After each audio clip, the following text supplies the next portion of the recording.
રાષ્ટ્રપતિ દ્રૌપદી મુર્મુએ ગાંધીનગર ખાતે સામાજિક સમરસતા મહોત્સવમાં આપી હાજરી. કહ્યું, સમરસ સમાજના નિર્માણને સંવૈધાનિક આધાર બાબા સાહેબે પ્રદાન કર્યો છે.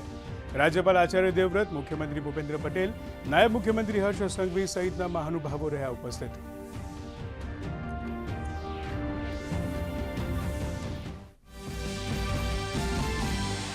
પ્રધાનમંત્રી નરેન્દ્ર મોદીએ નારી શક્તિ પર લખ્યો પત્ર. દશકોથી વિલંબિત મહિલા આરક્ષણ સંકલ્પને ઝડપથી સાકાર કરવા દેશવાસીઓ સાથે વ્યક્ત કરી પોતાની લાગણી.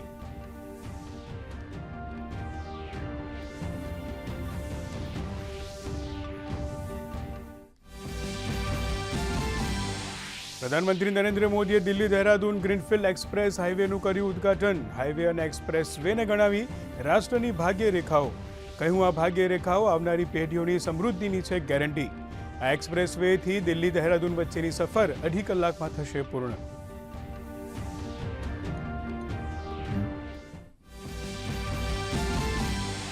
આજે ભારત રત્નથી સન્માનિત બાબા સાહેબ ડોક્ટર ભીમરાવ આંબેડકરની જન્મ જયંતિ. રાષ્ટ્રપતિ દ્રૌપદી મુર્મુએ ગાંધીનગર લોકભવન ખાતે ડોક્ટર બાબા સાહેબને અર્પણ કરી પુષ્પાંજલિ.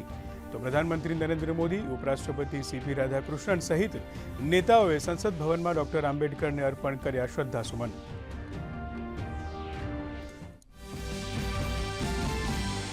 મુખ્યમંત્રી ભૂપેન્દ્ર પટેલે ગાંધીનગર વિધાનસભામાં ડોક્ટર ભીમરાવ આંબેડકરની છબીને અર્પણ કરી પુષ્પાંજલિ. વિધાનસભા અધ્યક્ષ શંકર ચૌધરીએ કહ્યું, સશક્ત દેશના નિર્માણમાં બાબા સાહેબ ડોક્ટર ભીમરાવ આંબેડકરનો અમૂલ્ય ફાળો. તો રાજ્યમાં વિવિધ જિલ્લાઓમાં જાગૃતિ કાર્યક્રમો અને રેલીઓનું આયોજન.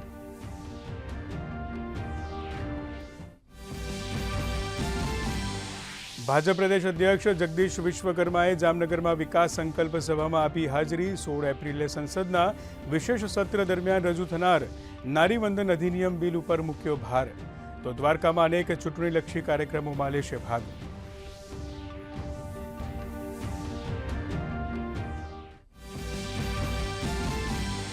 સુરતમાં જમીનની આડમાં ચાલતી કથિત ગેરપ્રવૃત્તિઓ અને મહિલા સુરક્ષા મુદ્દે પોલીસ એક્શન મોડમાં. પોલીસે પાલ વિસ્તારના જીમ ટ્રેનરની કરી અટકાયત.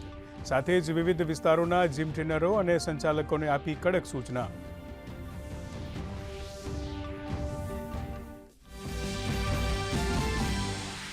બિહારને જલ્દી મળશે નવા મુખ્યમંત્રી. નીતિશ કુમારે રાજ્યપાલને સોંપ્યું રાજીનામું. સાંજે NDA વિધાયક દળની બેઠકમાં ભાજપના નવા મુખ્યમંત્રીના નામ પર લાગશે મહોર. મુખ્યમંત્રી તરીકે સમ્રાટ ચૌધરીના નામની સૌથી વધુ ચર્ચા.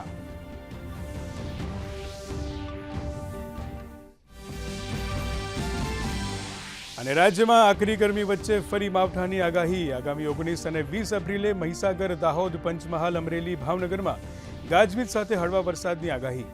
42.4 ડિગ્રી મહત્તમ તાપમાન સાથે રાજકોટ રહ્યું સૌથી ગરમ શહેર.